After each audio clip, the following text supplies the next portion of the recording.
That's going to give me x squared minus 6x equal to 25. Now notice I left some space there.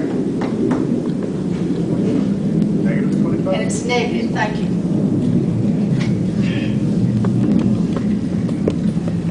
Okay, step 1, divide all the terms by your coefficient of your x squared. Step 2, after you've done that, then whatever constant term you end up with, take it to the other side of the equation. Now, for step 3, you're going to do some scratch work over here on the side. You don't want to get that confused in with your steps because it'll throw you off where you're supposed to be. We are going to force this. We're going to put something over here to force this to be 3 terms that will always factor as something in parentheses squared. Now think about what I just said. We're going to figure out what we can put right here. Now if we put it here, we're doing it both sides, remember? So that we are forcing this to become something that's in parentheses squared. Okay? Follow what I'm saying? Okay. How do we do that? You take what you got right here, that coefficient of x, which is a negative 1/6. You multiply it times 1/2. What are you going to get when you say 1/2 times negative 6? Negative 3. 6 over 2. Which is? Negative 3. Negative 3. Come on. Then you're going to square that number. And what are you going to get when you square it? 9. A 9. Now you're going to add that number to both sides. I'm going to add a 9 here, and I'm going to add a 9 over here. Okay. Okay, now notice what we did. Scratch work. Whatever this number is, you multiply it by 1/2, and then you take that answer and square it. That tells you what to add to both sides. Now remember I said we're forcing this to become something in parentheses squared. So I don't have to worry about going through the steps and factoring it. I know I'm going to end up with something that looks like that. Okay, how do I put what goes in here? What's the square root of x squared? X. What's the square root of 9? 3. What's this connecting sign here? Negative.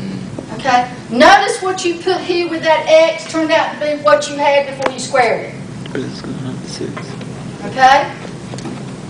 Now it's going to be equal to what?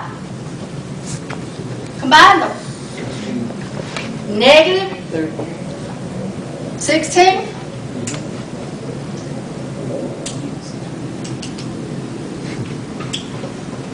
Square root. Plus or minus square root. X minus 3. Plus or minus what? 4.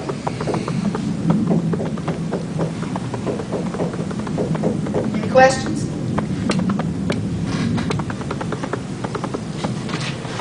Now, let's see what happens when you've got that leading coefficient, something other than 1. All right?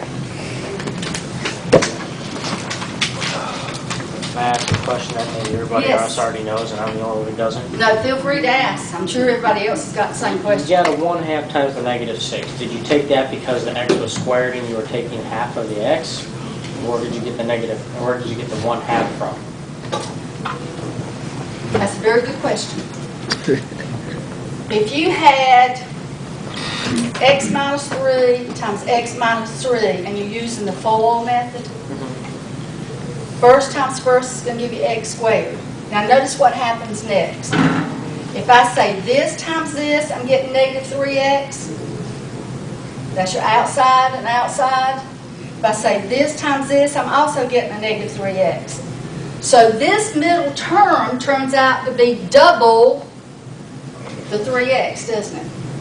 So to go in reverse, I do the opposite of that, which is take 1/2. Okay. Okay, that's the pattern that you're doing. You will always do 1/2 because you're going to force it to become this thing as a factor. So you Always use 1/2, yes. That's where it comes from. Okay. I just didn't know if that was some number you made up or if it was always one. No, it's always going to be. I don't even know. I don't Okay, even have any answers. using this technique, let's look at,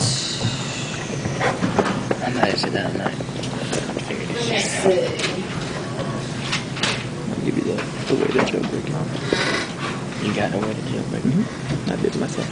No, You do it. that'd be basically the same thing. You gotta go on your computer, do some stuff. Oh. Never, man. Never. 29.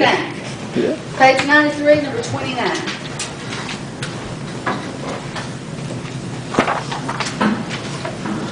Number 29, let's see what we got here. We have 2b squared plus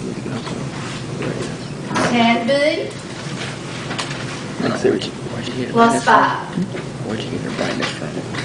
equal You to can't do 0. that. That's a jailbreak. Now, when you're given an equation like this and you're told to factor it by any means, if you check it out and see if you can factor it, you know that's going to be pretty easy to do, right? And then if that doesn't work, then choose which of the techniques you want to work with. We got another one to try. We haven't got to the last technique yet, okay? So right now you got factoring, you got the square root technique, and you've got completing the square, okay?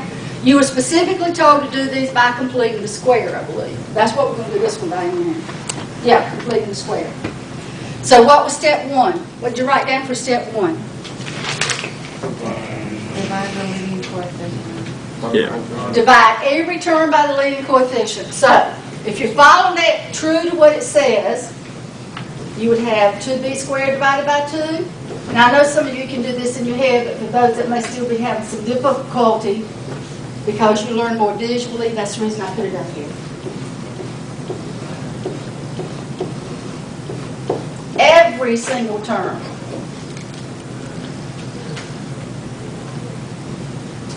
Okay, this is going to reduce for you, so you got what? B squared. This is going to reduce, and you're going to have 5b. Can't do anything with that one except leave it as a fraction. And that's still going to be a 0. Now, what was step 2? Divide by the. Is that constant terms on the other side? Take that constant term to the other side. It's added, so we're going to subtract it from both sides.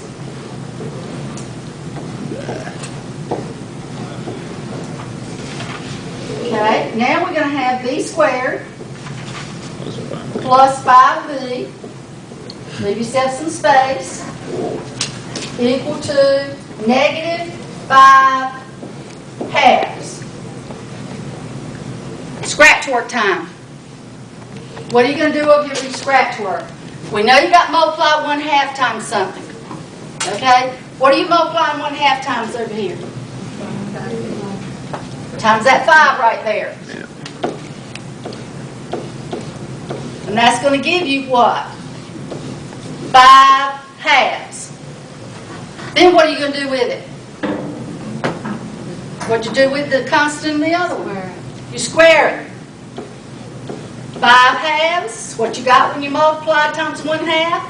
If you square it, you're going to get 25 over 4. So what am I adding to both sides? 25 over 4 on the left and 25 over 4 on the right.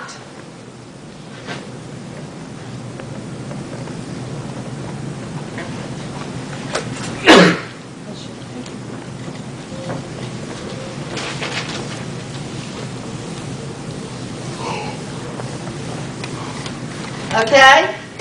Now remember, we have forced that thing on the left to be a special kind of polynomial.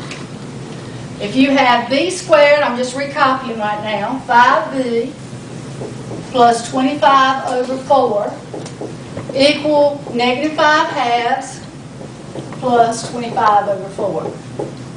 This is going to factor, and it should always factor into something times itself.